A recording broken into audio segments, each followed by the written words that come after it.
Welcome back, Commanders.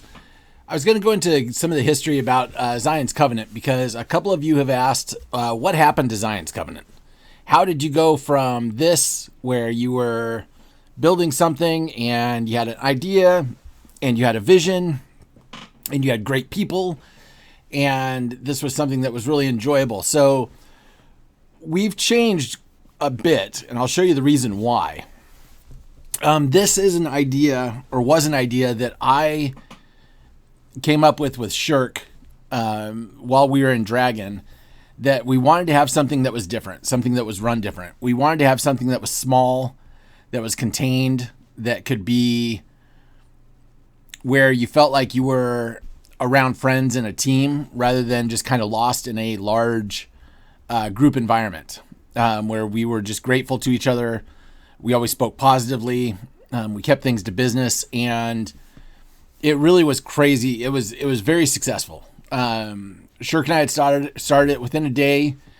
We picked up System Mama, and after that, we brought over, or they had come over, would be Zeb and Turtle and Envy, and those made up kind of the core 4 or 6. And then Envy brought over Divine or Valkyrie Kitten, depending upon what you have. And then we had some alts in here that were here just to kind of farm as they went through. And we had a couple people kind of visit for a couple weeks, leave for a week, all the way through. And I think Prophet Cuz was one of the last ones that joined. And so this is a picture from the Valentine's Day event, which was crazy enough just a month and a half ago. And this is what we had. So again, the idea was that we just kept things positive. That was the whole idea behind it. If somebody had a dig, it wasn't just TY for the thank you. It was like, hey, thank you. This is how I'm going to use it. Hey, you know what? Thank you, Brother Bradshaw. I really appreciate it. We called each other by name. We built a really, really strong community. And it was exciting. And we thought we were going to we were building up really good relationships with outside servers. Many of the outside servers wanted to do what we were doing because they were having a difficult time with their own server, with their own alliances being too large or their own alliances being too hard to manage. So they wanted to see how we would do. And then as we started to grow, and we justified the idea that we didn't have as many alliance gifts because of we would substitute those with premium alliance gifts, so we were fine. But what we didn't really realize in doing this was just how much we missed out on the alliance tech, and on when they made the changes to the train to be able to have more people, have defenders, have VIP sections, have it go faster. Those were a couple of things that just really pushed the idea that we needed to grow. The last thing that we knew that we needed to grow, or the last thing that convinced us, was this. What you are looking at here is the Season 1 map. There are 8 of these maps because there are 8 servers that are participating. In those 8 servers, people can attack, people can move down, people can move over, and you're trying to get in here to these L6s and hold L6s to get your prizes. As a group of 8, this was going to be a hard sell to make the push. We felt like we had really good power and could do quite well in our own server in making a push, but without having the people or more people there, it would be harder to fortify, harder to defend. Just having more people helps with some of your, I believe there's serums, some of the healing that needs to go on, making sure your protections are redone. So 8 people just was not going to cut it. And so this was a big motivator for us to change, is this Season 1 map. And again, the idea that there are 8 of these maps that you need to manage with 8 other servers, it was going to be impossible. And I had to give up on my idea of this going to work with a smaller alliance, and I just had to accept that we needed people, or we needed to grow in some way. And us recruiting was not going to grow the alliance tech that we needed and the speed that we needed. And so we had to start looking around and finding an alliance that would work for us, that would work with us if we came over.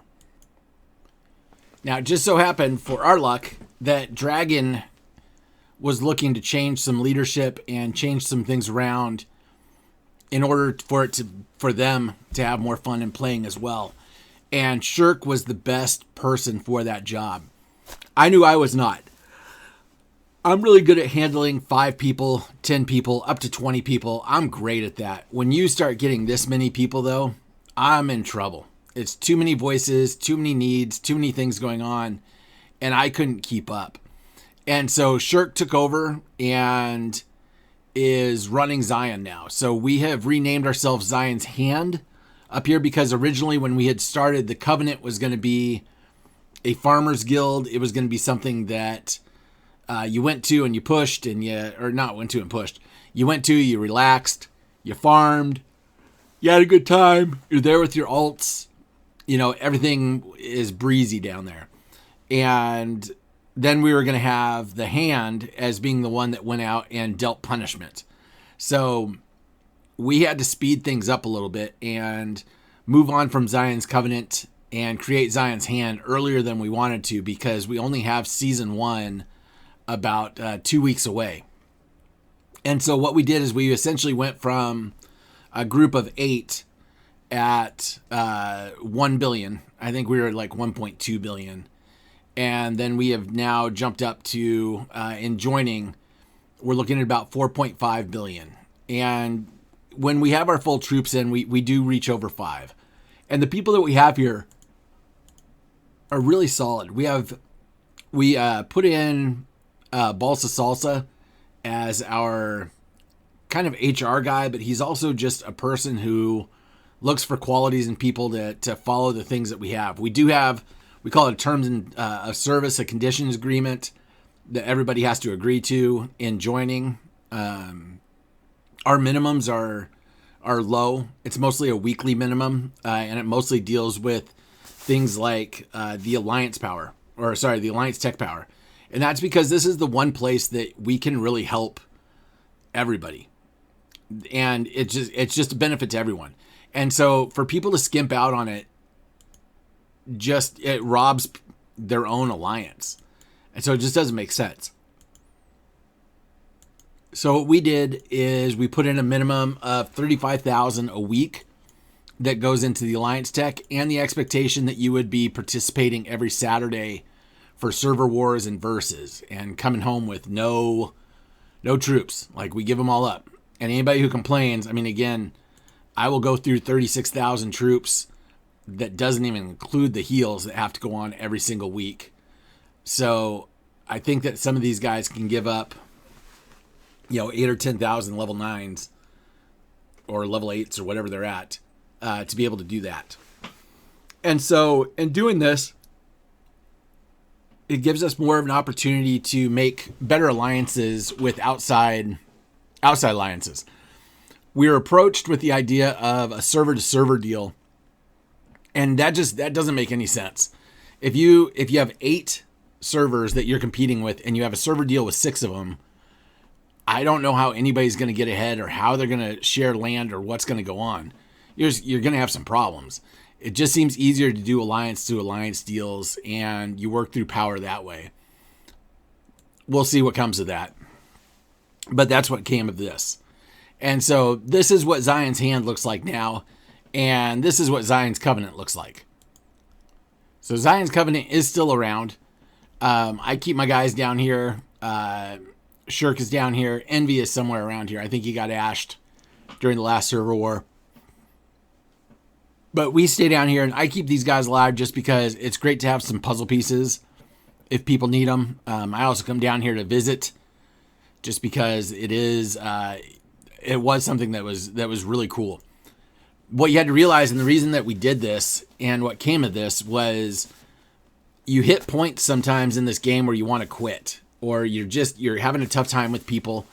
And rather than people quitting, I would just invite them to go down and try something different. Find some people you want to be around, even if it just doesn't look right, or if it doesn't look like you're going to be powerful. Just go do it for a week. Take a break. Don't walk away from the game if you actually enjoy playing the game or you enjoy the people, because there is going to be someone out there that you're going to absolutely get along with. And you're going to find a community out there. And whether you stay with the alliance or not, you'll still have that community of that person or people, hopefully, that has been built up. And so that's where we are at. That's where Zion's at. So yeah, we went from that, where we were all happy and we we're all looking good, and we went to that. And that's just, that's kind of the story of where we're at right now. I found out today, which was interesting, is that there are apparently servers that make deal with servers, and we thought we had deals with alliances, but then we saw deals with the servers, and we were like, how's this going to work out? So it's the next thing that we need to work out, is we need to find out if the people we thought we had alliances with are actually going to do server alliances, or are they going to stay individual alliance server deals? And this is all moving into season 1, which is, I think, about 10 days away. So this needs to get established here pretty quickly, because that would lead to even more confusion when we do jump into this. And we need to start navigating this and knowing where we're going. So I will keep you up to date with that. But that is what we did with Zion. That's what became a Zion. It's still a great idea. It's something I would tell everybody to try, is to go out and just be in a small alliance for a while. Just be out there with your friends. You will realize, though, very quickly just how nice it is to have those buffs that you walk away from, but it just makes you more grateful either way. And you grow great friendships from it. So that is our update from Zion. Until next time, Commanders.